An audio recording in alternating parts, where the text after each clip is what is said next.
मेरे दिल से बड़ी क्लोज हो गई वो, और मैं हर जगह करता हूं कि technology can not fix a broken business model. ये आप बड़े गौर से सुने। तो टेक्नोलॉजी इटसेल्फ बिजनेस मॉडल नहीं है। बिजनेस मॉडल आपको इस तरह समझें कि ट्रेन का जो इंजन का डब्बा होता है वो बिजनेस मॉडल है। अगर वही सही नहीं है तो आप उसके पीछे जितने डब्बे क्यों ना लगाने, वो नहीं चलेगी ट्रेन।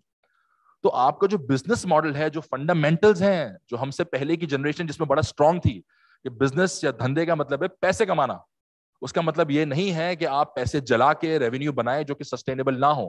कस्टमर को जब 100 की चीज 80 रुपए में देंगे तो वो बिल्कुल खरीदेगा, और आपको सारे अपने केपीआईज बड़े अच्छे नजर आएंगे कि customer acquisition of the roof, sales of the roof, expansion of the roof.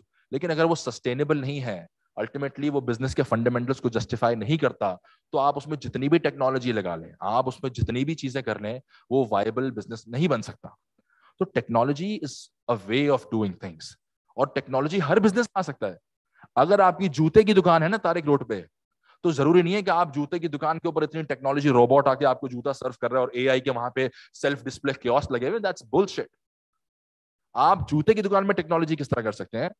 तो बताने का मकसद ये है कि conventional businesses are there to stay, but not in their conventional way, with a bit of digitization, with a bit of technology, but relevant to your business model. तो for example, जूते की दुकान टेक्नोलॉजी को कैसे use कर सकती है, आप लोग बताएं। एक तारिक रोड की दुकान की बात हो रही है, कोई मल्टीनेशनल ब्रांड की बात नहीं हो रही, कोई बड़े चेन ऑफ स्टोर्स की बात नहीं हो रही। आपके अकॉर्डिंगली एक जूते की दुकान वाला टेक्नोलॉजी का, डिजिटाइजेशन का इस्तेमाल कैसे कर सकता है? Anyone from the audience?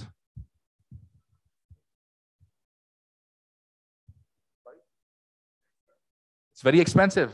Tariq road की दुकान वाला can not afford that. Anyone else? Sorry? Okay, ये एक मार्केटिंग के एस्पेक्ट इसमें आ गया, ठीक है। सॉरी? ठीक है, ऑनलाइन कस्टमाइजेशन, जूते जो है वो कस्टम मेड हो, ठीक है। इसके अंदर जो बड़ा इंपॉर्टेंट एलिमेंट है ना, जो उसको बहुत ज्यादा हेल्प कर सकता है, वो है कि वो अपने कस्टमर्स का डेटा लेना शुरू करे कि कौन सा कस्टमर उसके जूते की दुकान में सैंडल लेने के लिए आता है, कौन सा कस्टमर स्नीकर्स लेने आता है, कौन सी फीमेल ऑडियंस है वो किस तरह के शूज बाय करते हैं, और वो डेटा को अपने सिस्टम में ईआरपी के थ्रू, बेसिक सॉफ्टवेयर के थ्रू कैप्चर करे, और उसी के अकॉर्डिंगली उनको मार्केटिंग कम्युनिकेशन रोल आउट करे। तो अगर मुझे स्नीकर्स बहुत ज्यादा पसंद है और मुझे वो एड चला रहे हैं लेडीज के सैंडल के शूज का कि नई कलेक्शन आई है, तो वो सेंस नहीं बनाता। तो वो अपने डेटा को कैप्चर करके कस्टमर्स के लिए लॉयल्टी प्रोग्राम लॉन्च कर सकते हैं कि अगर आप इतने हजार की शॉपिंग करेंगे उस पर इतने पॉइंट्स है जिसको आप बड़े आसानी से आकर रिडीम कर सकते हैं हमारे स्टोर पे। तो ये छोटी छोटी चीजें हैं जिसको टेक्नोलॉजी जो है वो अडॉप्ट करके ये कन्वेंशनल बिजनेसेस भी अपने आप को वक्त के साथ चला सकते हैं।